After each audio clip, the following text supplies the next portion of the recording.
Hey everybody, Right Lane Cowboy here with another Milepost Musing.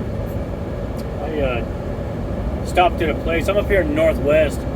Been here for about 3 weeks now, going on 3 weeks. Can't seem to get the heck out of the, Washington, Oregon, Idaho area. Got back to Colorado for a minute, but then got turned right back around and went back to Salt Lake City. I'm not complaining too much. I'm just, it's hard to make any money up here because of the snowstorm and the mountains and all that kind of stuff. So it's easier to make money on flat, long, straight roads like, the Midwest. But it is interesting. It's kind of nice to get up in the trees and then see the rivers and lakes. I went by, what's that name of that lake? It's it's on 90, just as you go into Idaho from Washington. Coeur d'Alene, Lake Coeur d'Alene. Beautiful flipping lake, natural lake. It's giant and it's plumb flipping full right up to the tree line. So it's kind of nice to see that for a change, instead of those, the southern 11 western states. The lakes down there have, well, they're below half, for God's sakes, and it's really depressing to see it. So, but anyway, I was in this place last night. I found this little steakhouse to go in and have. I was gonna have a chicken Caesar salad, because that is now my favorite salad because of the joke. I was laughing uncontrollably when I told the joke when I was home last.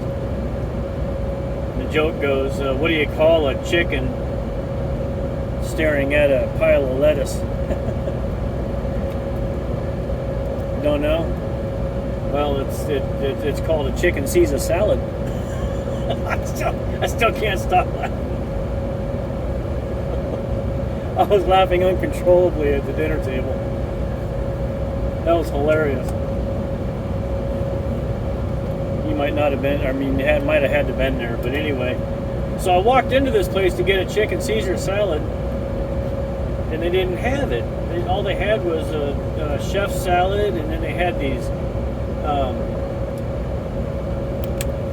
what do they call it? Potato skins. So I ordered up some potato skins. It has all this stuff on, cheese and salsa and cilantro and onions, all kinds of stuff on, make it taste good, like you have to do to a potato. What the potato's bland. But anyway, he brings it out, and I'm sitting there, I'm having my soda and this platter of 5 potato skins, which is just, a quarter of a potato skinned with about that much meat on it still. And then he looks at me and he goes, "Yeah, these things are pretty good. We get them from our leftovers." And I about spit. I was like, what the hell did you just say to me? He goes, no, not leftovers from what people eat.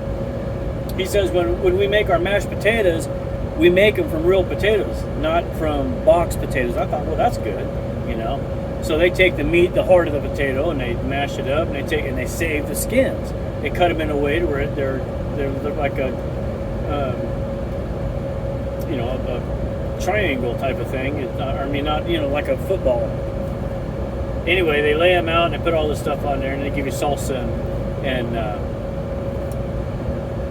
sour cream with them. And it was really, really good. So much of it, it was so big that I had to take a take a box and put it in my fridge back here for, later on tonight. But anyway, I'm sitting there talking to this guy, and he says, "So you drive truck?" I said, "Yeah, I sure do." And he goes, "Well, I've always wondered, how do you guys survive out there without coming into restaurants every night? Because you'd go broke coming into restaurants." "Yeah, you would. That daggum plate of potato skins was $10. It was worth it. 2 meals. I just paid $5 a night for meals, which is not bad." So I said, "Well, I got cookers on here, and I might have talked about this in one of the last videos I've done, one of the previous videos. But I got a Ming cooker up in the cupboard, and right next to it I got a Ming, what's that called? A rice cooker. You could do anything with that daggum thing. Everything from boiling water to making a steak. You can make a steak in that daggone thing, and they come out really good. And then I got a George Foreman mini grill next to that. And then down here I got the microwave, and of course I have the water, half-quart water heater that you can buy in any truck stop. Just plug it in a cigarette lighter, and it does a great job. Heats my water right hot for coffee. And I use my coffee press. I got one of those, what do they call, French coffee press or something like that, where you put the coffee in, you smash the plunger down, and it makes coffee. So yeah, I could do that. I said, but it's hard to survive and do that. You run out of food so fast because, my God, 2 bags of groceries now is 50, 60 bucks for 2 bags of groceries. It's ridiculous. But what do? It's either do that or go broke in the restaurants. And he goes, well, hell, you got everything to make gourmet meals on that truck. I said, well, if I knew how to cook, yeah, that would be great. But I know I can cook up a steak, cook up some grilled chicken. I attempted once back in Georgia and South Carolina, right on the line there. There's a truck stop right next to the woods. And they were right in morel mushroom season. And I think I might have talked about this also. But anyway, I went out and I got a morel mushroom.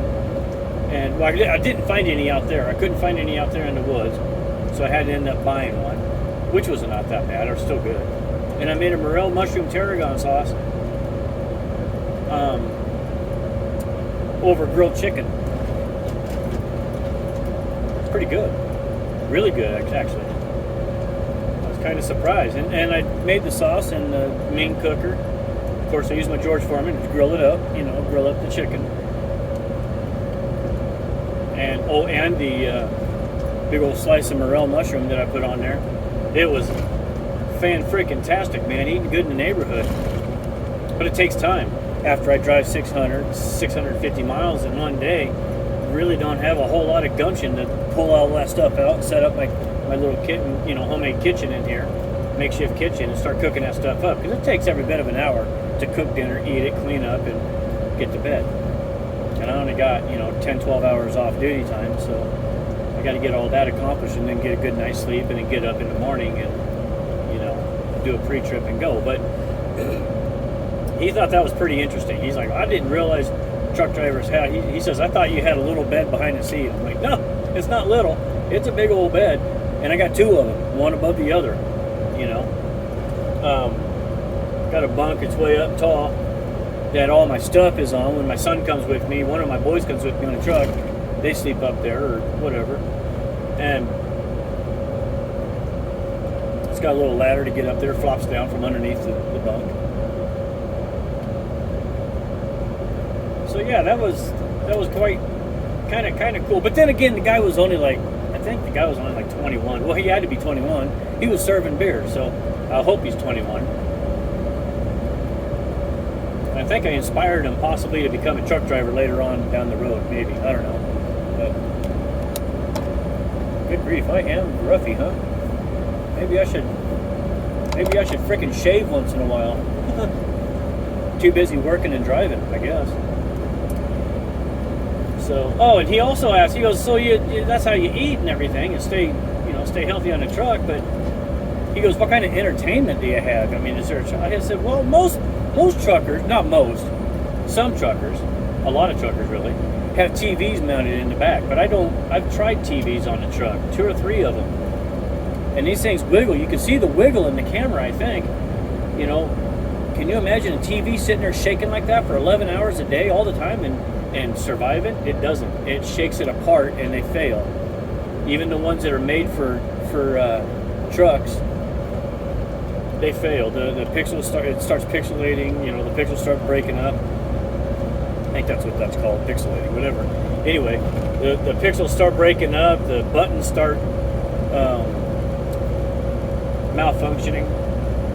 So I just said, forget about it. If I want to watch something, I'll put it on the phone on Hulu or Netflix or YouTube or whatever, and then I'll put a Bluetooth over to the speaker system in the truck. It comes in real nice. But lately, I have gotten so sick and tired of modern day entertainment, the news, I don't even watch the news. The news is death and destruction. Everybody's going to die, Who the hell wants to hear about that every day? That's ridiculous. And I've stopped listening to all of the shows that are wussifying the man. Every show I watch, from the mid-90s on, it's all about the man is dumb, the dad is dumb. Nobody knows except for Last Man Standing. Last Man Standing is a pretty good one. It doesn't show that. It shows a man who goes to work and takes care of his family and raises his kids correctly. Notice I said correctly, not right, correctly. There's a right and wrong, or a correct and an incorrect way to raise your kids, and he does. But I've stopped watching that, and I've gone back to old school stuff that I grew up with. Comedy, stuff that makes you laugh. Not controversial, just comedy. I watch Cheers and MASH, and I watch Frasier. Of course, there's political push in that, and all of those shows are politically pushed to the left side, but they're so subtle that you hardly even notice it, and the humor shines through even better. So I watch those instead of that. But here recently, I have put on YouTube, you can find, what's his name? Paul Harvey, The Rest of the Story. And you can just back to back the rest of the stories, and it is so awesome. You got to try it. Go to YouTube, look up Paul Harvey, The Rest of the Story, and you'll find it. Right now, I think there's a volume 1 and a volume 2 full length on YouTube. You can watch free. Just deal with the commercials, but whatever. I go to sleep to that. I wake up to that. One thing I do listen to that's modern is Dan Bongino. You got to listen to Dan Bongino. Well, you don't got to, but if you want the truth the right way, which is just laid out with receipts and whatever he says, he always has proof to back it up. That's a good place to go. Dan Bongino. Go to rumble.com and look him up there. That's where his podcast, a good place for his podcasts are. So yeah, that's the entertainment part of driving a truck, or just get out and start talking to people. I got out of the truck. I was just loading today up there in Spokane, and I got out of the truck. There's this guy parked right next to me, and he's shaking his head. He looks discouraged, pissed off, beat down, just can't win for nothing. And I get out, and it's like the start of the day, right? And I get out, I walk around, and I just kind of looked up, and I said, "Hey, buddy." He looked at me, and I'm like, "Hey, you want to jump out here and answer me some questions?" He goes, "Sure, no problem." He saw that he jumped out of the truck, walked around to my side, over here on my driver's side, and he saw on the side of my truck, it says driver recruiter. He goes, "Are you a driver recruiter?" I said, "Everybody that drives for this company is a driver recruiter." So yeah, I'm a driver recruiter, and I have my standards, obviously. I said, "Are you interested in coming aboard this company?" He goes, "I'm always interested in keeping my options open." So I gave him a couple cards, business cards.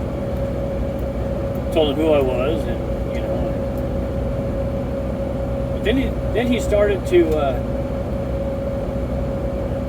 He asked me. He goes, "So what are your questions?" I said, "Well, actually, I lied to you. I got a couple questions." He goes, "What's that?" I said, "Why are you so beat down? We drive trucks. There's nothing really to get angry about." He goes, "I can't get my weights right." Now, doing this is as entertaining to me as watching shows on TV or listening to the radio, because I get to interact with people. And today I was blessed with being able to teach somebody something, Here this guy says he's been driving since 06 or 02 or something like that. Anyway, way before 2010. And I've only been driving since 2007. And I was able to teach him something, how to slide his tandems, how to slide his fifth wheel and all that, how to distribute the weight so he's legal. Because in big trucks you can only have 12,000 on the drives, 34,000 on the 12,000 on the steers, 34,000 on the drives, 34,000 on the trailer axles. and he was way overweight on his trailer, as well as his fifth wheel was slid all the way back. I said, no, get that thing slid forward as much as you can, not all the way, but a couple notches from the front, and that's going to cure everything right there. So he did, and instead of being 9,000 on the steers, now he's at 11,600 where he's supposed to be, and his drives and his axle or drives and his trailers are at the right weight. He almost wanted to give me a hug, and of course I'm not the hugging kind of strangers. I don't like being bound up like that with something I don't know. I hug my wife.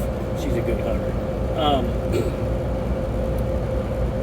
Anyway, I got back in my truck after he went back across the scale, got his ticket, got his BOLs, and got the flock out of Dodge. I got back in my truck and thought, you know what, that's pretty cool. I felt pretty good about myself. I was able to help somebody today. And that is, I would have to say, that's the best entertainment one could ask for, is interaction with other adults, interaction with strangers. And there's a lot of drivers out here who wouldn't say 2 cents to him because he had a Middle Eastern accent. He just didn't know dry van. He was a flatbed driver that switched over to dry van, and he just didn't understand it. Oh, that's all I've ever done, a dry van. So why not share some, why not share some knowledge with the guy? So anyway, so I kind of wish I was able to share that with that guy last night over there at the steakhouse, because they seemed really closed off. It's a little town called what is that called? Rockford, Washington, south of Spokane. There's a tiny town. I mean, you could walk across this. You could do a slow walk across this town, probably inside of 15 minutes. Tiny, tiny town. But those little towns have some of the coolest people in them. One of the guys sitting there at the bar, he was just in there having. It was hilarious because he's drinking Budweiser out of a can that he's paying $3 a can for at the bar. I'm like, you could go to the store and buy those things for $1 a can instead of $3. Well, maybe $1.50 a can. He goes, yeah, but I don't get the interaction with people when I just go straight home from work.